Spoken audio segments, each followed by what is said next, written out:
Fala galera, tudo certo? Passando aqui rapidinho, só para pedir para vocês aí o like e para se inscrever no nosso canal, que isso ajuda muito a produção do nosso conteúdo, beleza? Valeu, espero que gostem aí do vídeo. Fala galera, tudo certo com vocês? Mais um vídeo aqui no canal e hoje a gente vai falar rapidinho sobre as semifinais da Copa do Brasil.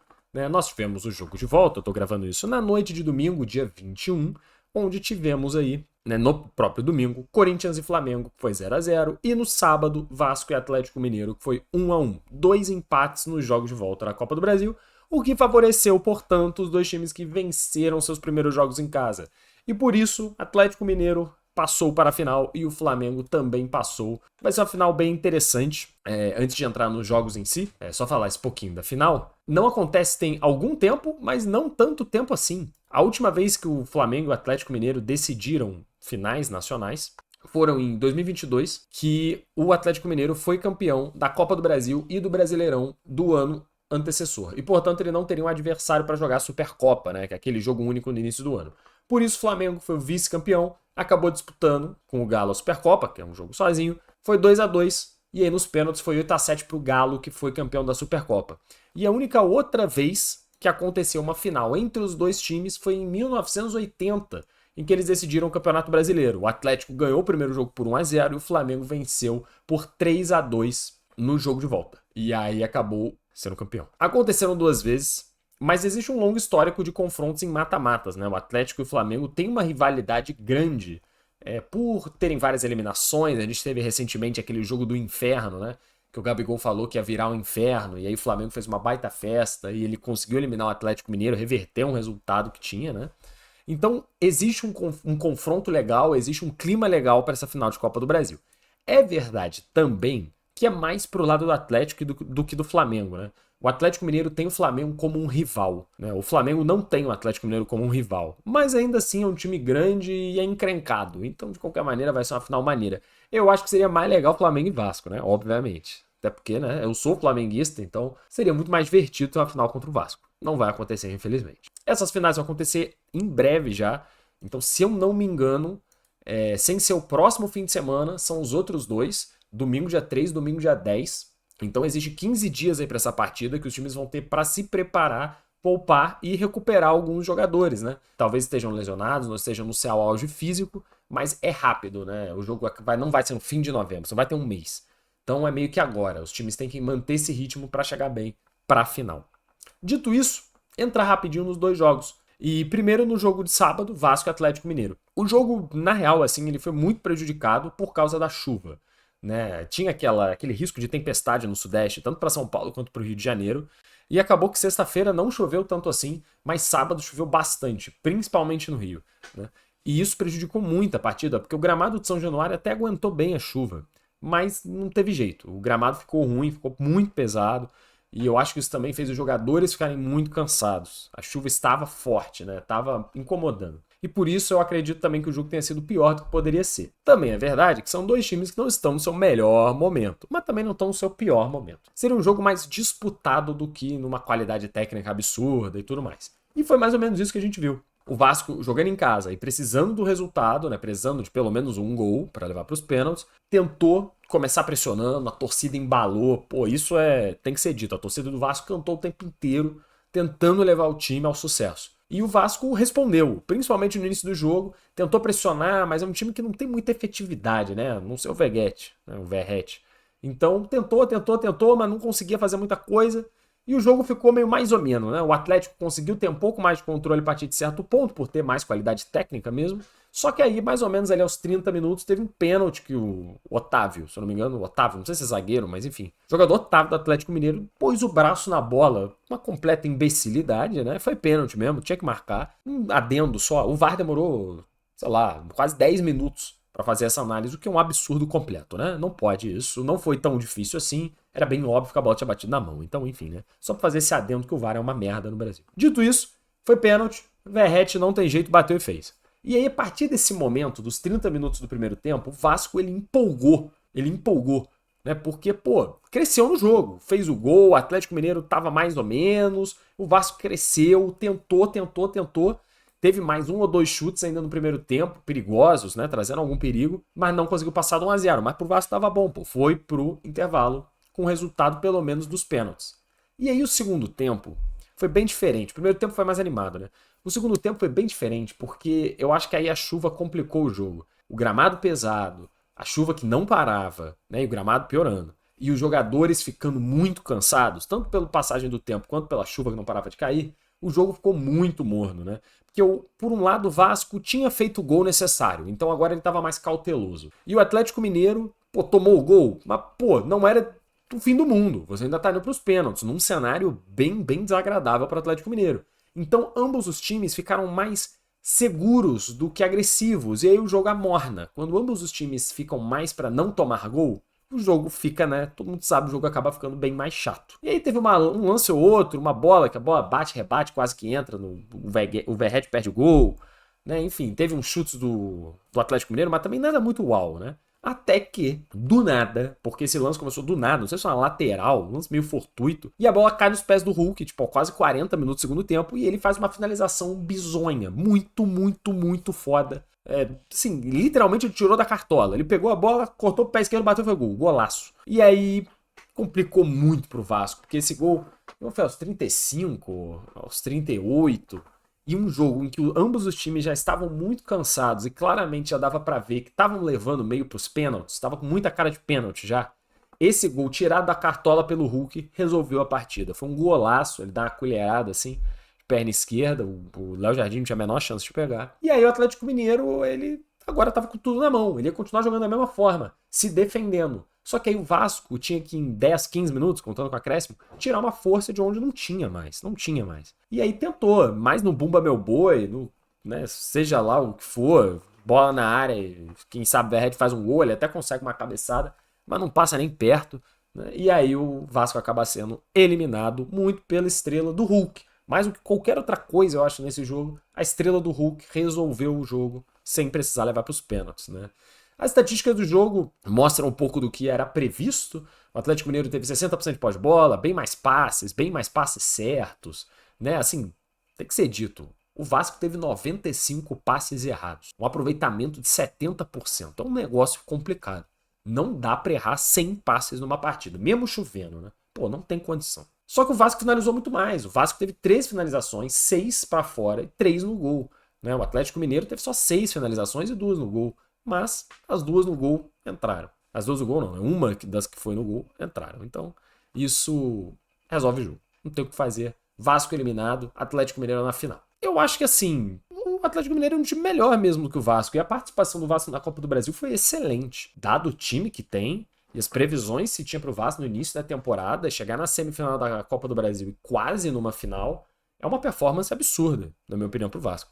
Já valeu, a verdade é essa. É legal, que óbvio que ser campeão é bom, chegar na final é bom, mas eu acho que o simples fato de estar ali já faz com que o ano tenha pelo menos algum marco positivo. Né? Porque no Campeonato Brasileiro provavelmente vai ficar no meio da tabela. Já para o Atlético Mineiro, em contrapartida, é muito importante ir para a final. Porque é o time que ainda tá na Libertadores, é verdade, pode muito bem ser campeão, isso pode acontecer, mas vai pegar o River Plate? Não vai ser fácil. E no Campeonato Brasileiro tá entregue já, o Atlético fez um campeonato pífio, tá em 19º, algo assim, não vai pra lugar nenhum. Então é muito importante chegar na final da Copa do Brasil, também pro Galo, né? Ele precisa mostrar essa força, até pelo investimento que tem, o estádio novo, a cobrança da torcida por resultado imediato. Importante chegar na final. Já no outro jogo, no jogo de domingo, a gente teve Corinthians e Flamengo, também com uma situação do time da casa tendo que reverter um resultado desfavorável da primeira partida. O Flamengo chegou com 1-0 e com a possibilidade de empatar. E foi bem assim que o jogo começou. O Corinthians ele começou tentando pressionar, por estar em casa, por precisar jogar, só que jogou mal. A verdade é essa também. O Corinthians fez um jogo muito ruim. Ele tentava criar oportunidades, ele tentava jogar para frente, ser agressivo, mas não... A verdade é que não estava conseguindo fazer nada.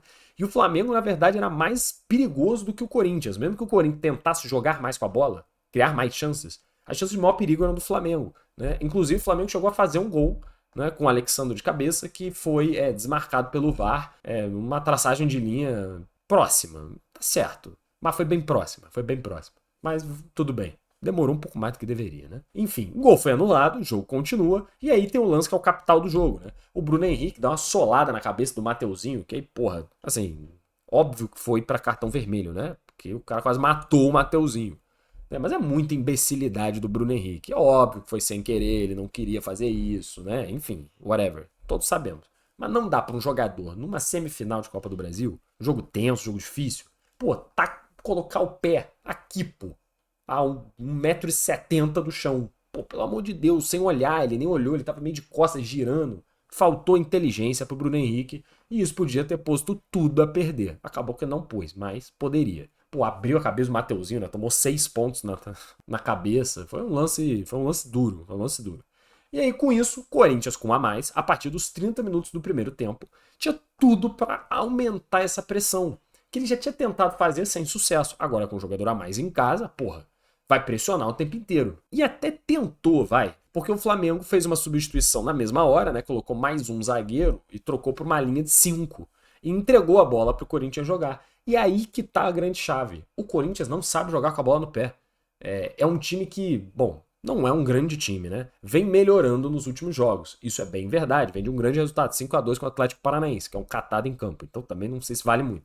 Mas o Corinthians vinha jogando melhor. Só que ainda assim não é um time que está preparado para construir o jogo. Ele não está preparado para ser o dominante do jogo. Normalmente o Corinthians ele contra-ataca e é muito eficiente nisso, deixa o adversário jogar e se defende muito bem. Só que como ele teve que tomar as rédeas da partida, deu para sentir que ele não sabia muito bem o que estava fazendo. O Corinthians tinha mais a bola, ele teve 52% de posse de bola, que contra o Flamengo é uma coisa bem anormal de acontecer. Normalmente o Flamengo é quem tem a posse. Passou muito mais que o Flamengo, quase 200 passes a mais, só que sem muita efetividade. E aí no primeiro tempo, com um jogador a mais, pô, tentou criar ali uma pressão, não foi pra lugar nenhum, o Flamengo conseguiu esfriar o jogo, acabou o primeiro tempo. E aí no segundo tempo os times foram mexidos, né?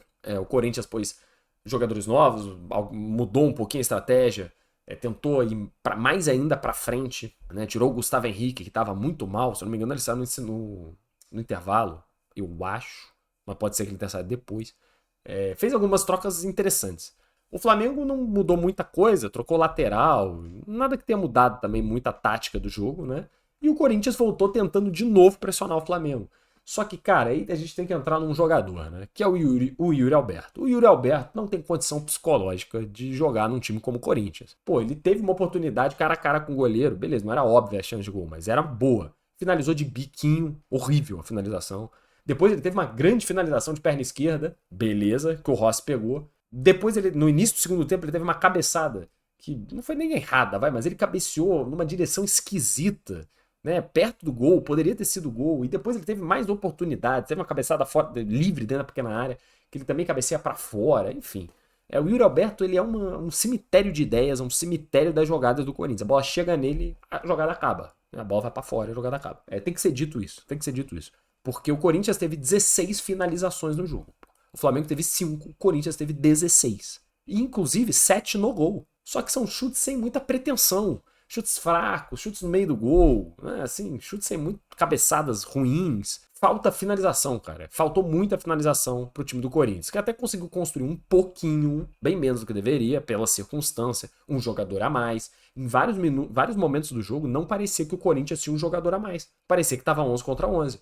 Porque o Flamengo, a partir ali da metade do segundo tempo, começou a ter muita chance de contra-ataque. A bola caía nos pés dos jogadores do Flamengo, a defesa do Corinthians já estava um pouco desorganizada, cansada, e o Flamengo, na verdade, teve as melhores chances do segundo tempo, para ser bem sincero, né? Principalmente com o Gerson, que limpa o carrilho, o cara vai embora, e ele coloca assim de esquerda, a bola vai para fora, e o Corinthians, na verdade, teve a grande chance do jogo, na minha opinião, com o Giovani, né? Quando ele enfilera ali uma sequência de jogadores, tem um bote errado de alguém no Flamengo, e aí ele parte na lateral direita, consegue enfileirar 1 ou 2 ou 3 e finaliza, mas ele finaliza fraco no meio do gol. Eu lembro quando eu tava vendo o lance, antes dele finalizar, eu falei, cara, na minha cabeça, né? Mas eu falei, putz, esse é o típico gol. É o típico gol. Quando tem um bote errado, e aí depois ele ganha de um zagueiro, e aí, pô, ganha de outro zagueiro. Típico gol. Já vi vários gols dessa forma, ali na entrada da área, né? Só que ele acabou finalizando de novo muito mal no meio do gol. Faltou esse detalhe, né? Que não é bem um detalhe no futebol. E aí o Corinthians não conseguiu mexer no placar. E isso era favorável ao Flamengo. Então, mesmo com toda a pressão, toda a tentativa de se criar um clima ali de pressão, isso não acabou acontecendo. A torcida do Corinthians ficou muito nervosa. Isso também deu para perceber. Uma torcida que normalmente apoia muito o time, apoiou bastante. Até ali os 35, 38. E aí desistiu. Desistiu. Teve algum lance, não vou lembrar agora, mas eu lembro que teve um lance que foi a pá de cal, assim, quando ele desistiu de, pô, não vai dar, tá ligado? Hoje não dá. Porque o time não responde à arquibancada. A arquibancada canta, os caras ficam chutando a bola pra fora e na mão do goleiro, uma hora para de cantar, né? E isso é o problema do Corinthians, que tem que reverter essa situação pro Campeonato Brasileiro, porque ainda tá na zona de rebaixamento, né? Então agora é voltar as atenções pro que de fato importa pro ano do Corinthians ser um sucesso. De novo, pro Corinthians, da mesma forma do Vasco, chegar na semifinal da Copa do Brasil já foi um grande feito, cara. O Corinthians está em 17º do Campeonato Brasileiro. Vem fazendo uma performance horrorosa. Chegar na semifinal foi muito grande, pô. Assim, financeiramente falando é importante, futebolisticamente é importante para dar uma moral pro clube de uma maneira geral, né? Então ainda tem a Sul-Americana também para disputar, continuar nas frentes que importam mais. E o Flamengo, pô, tinha uma necessidade gigantesca de ir para essa final. Porque o Flamengo, ele foi eliminado na Libertadores por Peñarol, que foi uma humilhação, né, basicamente. Vem fazendo um Campeonato Brasileiro abaixo, mesmo estando em quarto colocado, né? É abaixo, não tem jeito, tá 10 pontos do primeiro lugar. O Flamengo é um time que brigaria por título e não irá brigar, né? Isso já é óbvio. Então sobra a Copa do Brasil, que é também uma vaga direta na Libertadores, porque essa vaga não tá garantida não. Então tá valendo muita coisa pro Flamengo, inclusive pro 2025. Ir para essa final foi essencial para manter o fim de ano com algum tipo de chama acesa, né, para esse time ainda se dedicar e jogar. Então é isso. As finais vão ser em breve no dia 3 e dia 10 e a gente com certeza aqui vai ter aí também o acompanhamento dos dois jogos, né? Do jogo de ida e do jogo de volta, porque a Copa do Brasil é jogo de ida e jogo de volta. E aí a gente faz as análises mais próximo das datas. Perfeito? Espero que vocês tenham gostado do vídeo, um vídeo não tão rápido assim, porque sempre que eu falo pra mim, né, que eu vou fazer um vídeo rápido, o vídeo tem pelo menos 15 minutos. Mas ainda assim, uma análise mais rápida aí das duas partidas e do que eu achei dos jogos, um pouquinho, né, da previsão pros times aí pra final. Forte abraço, espero que vocês tenham gostado e até o próximo vídeo.